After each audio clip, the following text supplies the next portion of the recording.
Welcome, James Chen, who played Sam Chung on Iron Fist. How are you doing today? I'm great, thanks. Thanks so much for having me. That's no problem. So, first question: how did you first get involved with Iron Fist? Good question. I actually auditioned for Davos in season one. Oh, okay. And that yeah, right. I guess me and a lot of other people.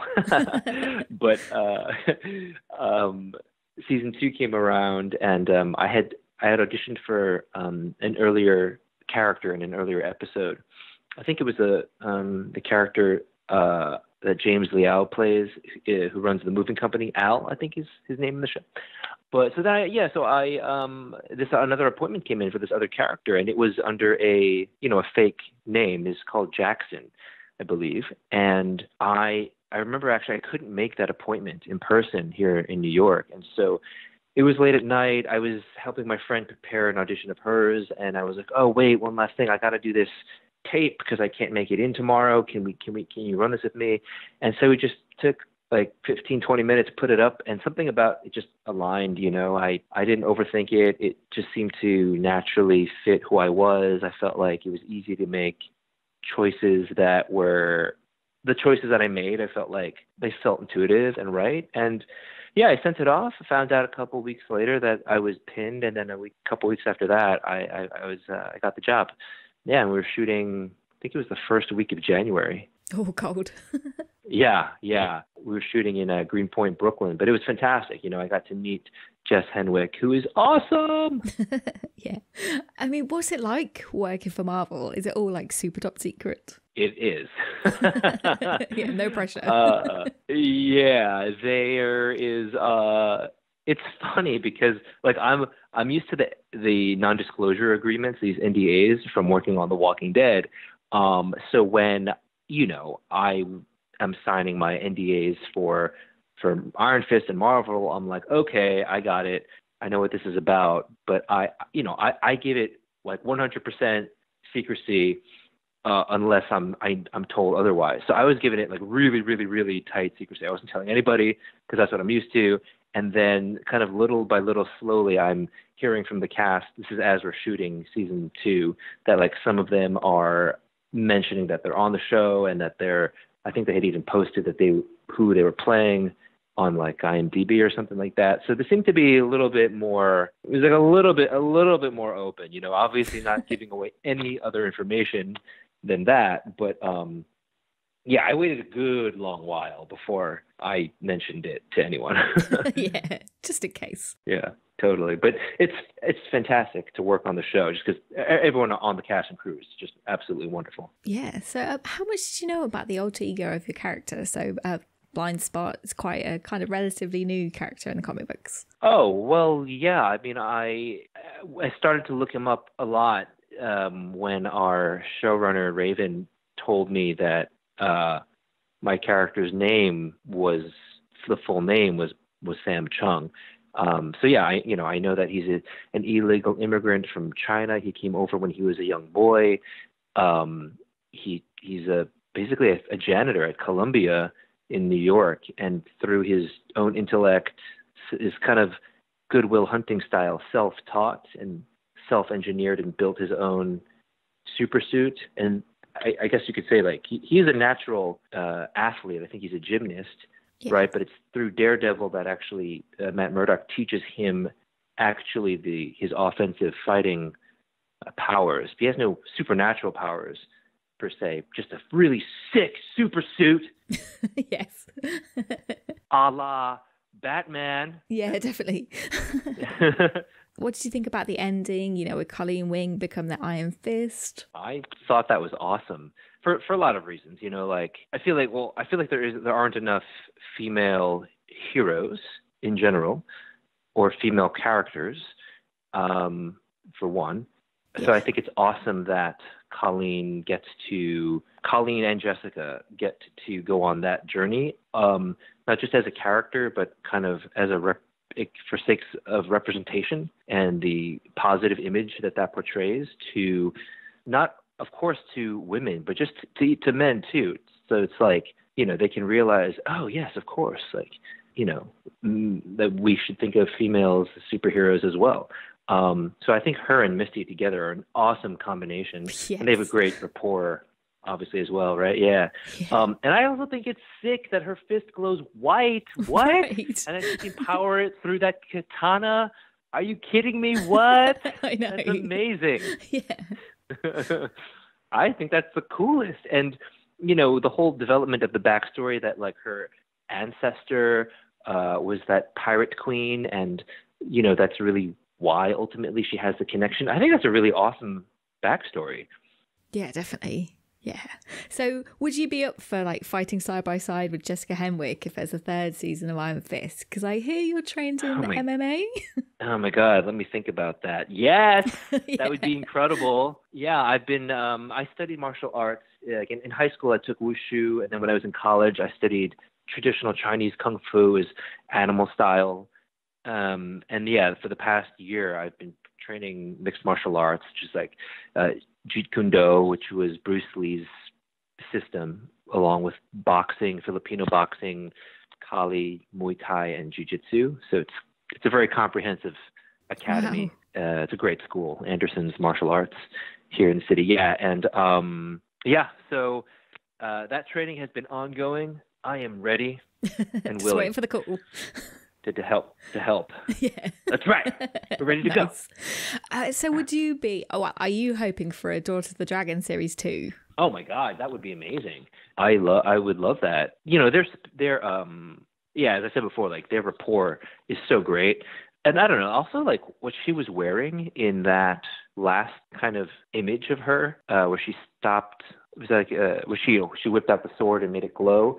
Like that she was wearing this awesome like bomber jacket with like a dragon on it. Like that just feels so New York, you know, like the way her wardrobe and her hair and her attitude, it you know, that's like so urban cool, which is so, I don't know, I just feel like it just felt very Colleen. It felt very New York. I just felt like a really awesome direction to take it. And so it's like she and Misty both have this amazing edge and banter and fun, and they're tough.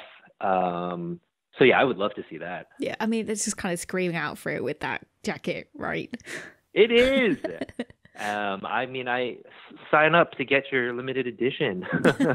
Yeah, definitely. So, talking about heroes and things, who would you say your favorite hero and villain are? That's a good question. In general? Yeah. Well, maybe go for Marvel. For Marvel, yeah. You know, growing up, I wasn't the biggest comic book reader or collector, but I loved Spider-Man and Wolverine. I guess I would choose Spider-Man if I was put to it as my favorite hero. I just always, you know, I think growing up watching kung fu movies and studying martial arts, particularly wushu, you know, it's really beautiful to watch, and it's like athletic and acrobatic, and requires a lot of these poses that they're kind of like ancient power poses, you know, that are, I guess, inspired by animals. Yeah. And something about Spider-Man when he's like flipping through the air or like webbing, you know, or like spider sensing his way around obstacles. I just that kind of like athletic acrobatic ballet body movement, I just think is really awesome and cool to watch. Plus, I just love the fact that, you know, he invented his own, like the webbing, like it's his ingenuity that he's applying to his powers. Yeah, so it's like the supernatural science, I guess, of that spider bite plus his own intellect coming together. I really like that. Yeah. Right. And for villains, it's a good question. Oh man, I mean, I gotta say, pretty much ever since I saw it in the movie theaters, I've been watching YouTube clips of Infinity Wars like on the daily. Wow, and really? It's just so exciting. Okay, on the weekly, but definitely anytime I'm on the plane and like they have it there, I'm fast forwarding to different parts, because I think, you know, the Thanos that Josh Brolin created was pretty incredible. Yeah. Did you see it? What'd you think? Oh yeah, he was amazing. I mean, you kind of felt for him as well in a way, weirdly enough. Yeah, I totally agree. Yeah, I loved all the material that they gave him to kind of go through. Felt incredibly human. Yes, yeah. Amazing how they did all the like CGI and stuff. Yeah, like I saw behind the scenes footage of him of Brolin acting with the other actors, and it's like Thanos is like 8 feet tall, so it's weird because they have to give. He was wearing like a stick figure poster on his shoulders to resemble the eye line, Right. so that the other actors could look at him. I thought that was strange. Yeah, a little bit awkward. Yeah, exactly. Yeah, nice. So, talking about different fandoms, you're obviously on The Walking Dead. What is it? What's it like working on such a different show to like Iron Fist? Because Walking Dead is so sort of costumes and the makeup and things. Yeah, totally. Yes. What's it like? It's awesome. It's very, very immersive because we shoot in the summer in Atlanta, like it's actually an hour south of Atlanta in the woods. So it's Oh, really hot. yeah. It's like 100% Hotlanta in effect. Like running through the woods or standing on parapets at the blockade of the hilltop gates with the sun just beating down on you unforgivingly, and I'm in like head to covered long sleeves, double, triple layer of clothes, like thick tactical work pants and boots, and so it's very like Intense. you're down in there and with the elements, yeah. But it's awesome, because everything is built and designed with great precision and attention to detail, and it's de-stressed, and everything really does look like it's been made by people who only have the means that they have in the apocalypse. So it has that warm, homemade, worn quality, and the locations that they have are incredibly, realistic. I mean, obviously, if we're in the woods, that's incredible. But just the set of the hilltop Yeah. is absolutely gorgeous. I mean, they made that from scratch. Wow. They drove hundreds of telephone poles into the ground to make that fort around the compound. And it's completely practical. Those gates open and close by my pulling and pushing of a rod. So all those elements alone make it incredibly immersive. And like you said, with the makeup and the costumes, you're right. Like the Walker, there's incredible detail given to all of the, Greg Nicotero, monster SFX genius.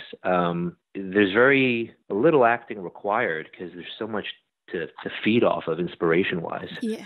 I mean, it's not terrifying with the walkers. It can be, yeah, when they go into full Walker mode. Although I gotta say, it's also really funny because Right. they walk out of the makeup trailer and they're just talking like normal people. Yeah. Because they can't tell what they look like from the inside. They're just hanging out, walking around, eating lunch, and it's like Chicken and Coke. that's just so weird. Yeah. Yeah. But is it a bit different because I think is it every episode you're like, am I going to be dead next? Oh yeah, sure. That's like I don't know. At some point, I was like, maybe this is by yeah. Of course, they want to keep things hush hush, but it's probably just they want to like drive the acting that much more real because all the actors are just afraid that they're going to die, which is real in the apocalypse. You don't know if you're going to turn a corner and just get like clocked by a savior or mauled by a walker or something. So yeah. Yeah. Always the specter of death. Nice. So what can you tell us about your new role on the CBS show FBI? Well, I play a character named Ian Lim who works for the FBI in the division, it's the CART division, Computer Analysis Response Team. So I work, I guess like we work as a unit, as a team. It's kind of, you see our field agents, Maggie Bell and O.A. Zidane, kind of as like the point people on particular cases. Yeah. But then they also have like, right, then you also got like Jubal and Kristen in kind of the brain of the headquarters where they can kind of hub all of the computers and information and maps and all the researchers' analysis, like we're constantly exchanging information back and forth to each other to move this case just one more step forward, get to that next step as soon as possible. So I'm definitely part of that team that like analyzes any kind of electronics or computer related evidence. If we're on the defensive end, maybe we're, analyzing or coming up upon a crime like you saw in the pilot, analyzing computer or cell phone evidence, or maybe we're on the, on an offensive end if we're trying to do something more infiltrative, with surveillance or something like that. Yeah. It's definitely something I would like. Ian would definitely like lend his expertise to with a lot of attitude. So completely different from The Walking Dead. Oh my God, yeah, yeah. Although he has some bite to him, it's just a different kind edge. Yeah. So last question, are you working on anything else at the moment that you can let us know about? Yeah, I recently shot on 2 amazing shows. I worked with Tracy Morgan on his show The Last OG, which was super fun. It was just an honor to like improv with him. Yeah. As offering my little suggestions, and that'll come out later in the spring next year. And then I got to work with Ilana Glazer and Abby Jacobson on the last season of Broad City. Yeah, those ladies are my heroes. Abby was directing that episode. I'm pretty sure Ilana has directed episodes as well in the past. Those guys are real role models to me because, I've begun to write as well on my own, and to see what they were able to do just, by like believing in themselves and like creating the work. Like, I think that's just a wonderful thing to do as an actor, to not necessarily be at the mercy of the industry and auditions, but to kind of just take it. Yeah. Right. Like be in the driver's seat a little more and originate the ideas from the get-go. I think that's really important. And they were wonderful to work with, super nice, super nice, really generous, like actors to work with too. And also I worked on, I played this billionaire on Madam Secretary a couple weeks ago, which was really fun. Nice. Yeah, I got my Crazy Rich Asian card. Yeah. Playing a Japanese billionaire. That was awesome. We were on a racetrack in New Jersey because one of my toys is this race car, and we have this scene on this racetrack with my race car, and that was like the most fun and I think the most insane setup that I've ever worked on. So that episode will come out, I think, next month in November. Right. So we can see you driving a car. Yeah. Just remember, like, just think to yourself, that's him. That's James in that car. Speeding away. Nice. Well, thank you so much for joining us today. Oh, thank you so much for having me. It was a lot of fun. And where can fans find you on social media? They can find me on Instagram at James Chen NYC, or they can find me on Twitter at James C. Chen, which is also my website, jamescchen.com. Well, thank you so much, and I hope you have a great rest of your day. Thanks so much. You too. Take care.